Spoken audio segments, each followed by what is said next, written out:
দর্শক, সম্প্রতি ধান ক্ষেতের একটা সমস্যা দেখে কৃষকরা অত্যন্ত আতঙ্কিত হয়ে পড়েছেন। এটা হচ্ছে উপরের পাতাগুলো পুড়ে যাচ্ছে। আমার কাছে অনেক ফোন এসেছে এই কলের দরুন। আমি আজকে মাঠে আসলাম, এখানে দেখতে পাচ্ছেন যে একটা ট্রায়াল প্লট আছে 108 বিধান 108-এর একটা ট্রায়াল প্লট।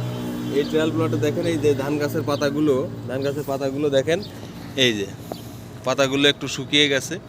এই যে দেখেন, এটা হচ্ছে ঝড়ো আবহাওয়ার কারণে, ঝড়ো বাতাসের কারণে এরকমটি হয়েছে। ওই দেখেন মাঝের দিকে কিন্তু এরকম নাই। তো এটা যারা ভয় পাচ্ছেন, ভয়ের কোনো বা আতঙ্কিত হওয়ার কোনো কারণ নেই।